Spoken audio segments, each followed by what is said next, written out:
Perkenalkan, nama saya Nikade Dwi Oktaviani Devi, NPM 1832122035. Di sini saya akan menjawab pertanyaan nomor 1, yakni bagaimana perkembangan teknologi informasi mempengaruhi strategi global perusahaan. Teknologi informasi adalah alat yang membantu perusahaan untuk mengkoordinasikan operasi global, inovasi global, dan menyediakan integrasi jasa kepada konsumen di seluruh dunia. Teknologi informasi merupakan bagian yang sangat penting bagi dunia bisnis dalam era globalisasi. Dalam menghadapi perubahan dunia yang tidak mengenal batas geografis, kebutuhan akan produk-produk teknologi informasi menjadi kebutuhan dasar bagi perusahaan agar dapat bertahan dalam era persaingan yang semakin kompetitif. Pengaruh yang dirasakan perusahaan dengan perkembangan teknologi informasi yang strategis ini, yakni dapat meningkatkan keunggulan bersaing. Tercapainya tujuan perusahaan global sangat ditentukan oleh kondisi lingkungan baik intern perusahaan maupun ekstern perusahaan. Dalam hubungannya dengan strategi penggunaan teknologi informasi, faktor yang paling mendasar yang diperlukan adalah kesejajaran antara kebutuhan bisnis mengenai apa yang dapat dilakukan dengan teknologi informasi dan strategi bisnis dengan sumber daya manusia dalam proses perusahaan.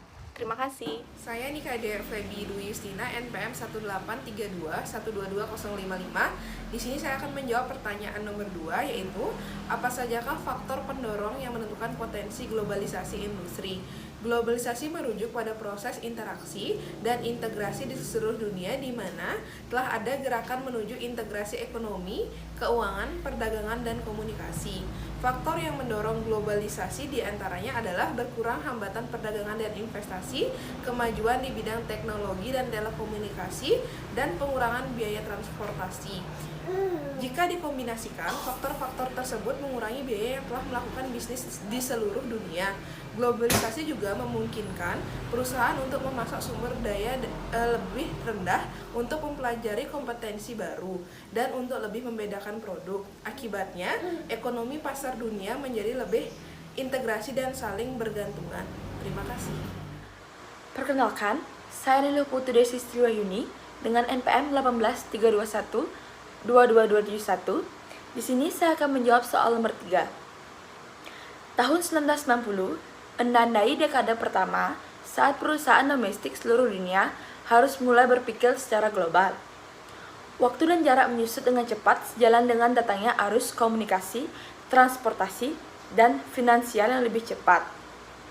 Dan ini dikenal sebagai era globalisasi. Pada era ini, produk yang dikembangkan di satu negara mendapat sambutan antusias di negara-negara lain.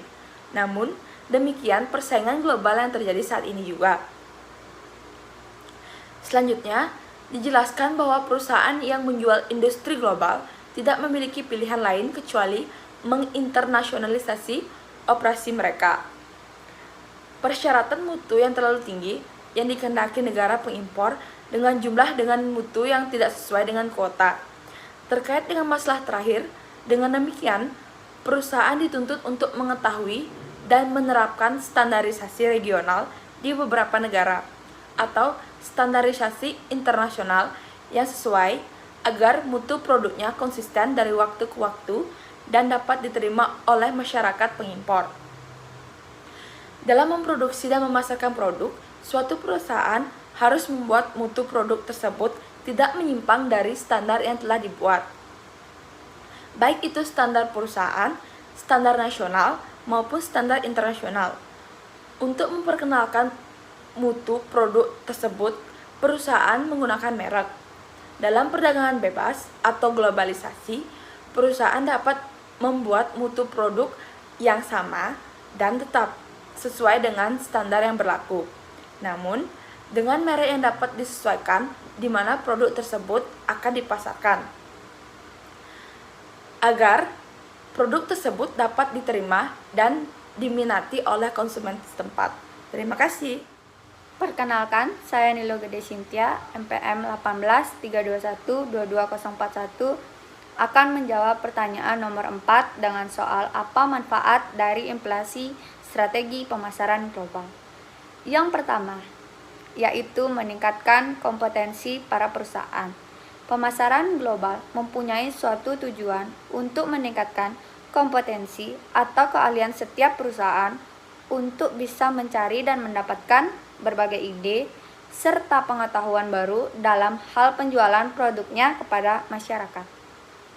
Yang kedua, yaitu bertahan hidup.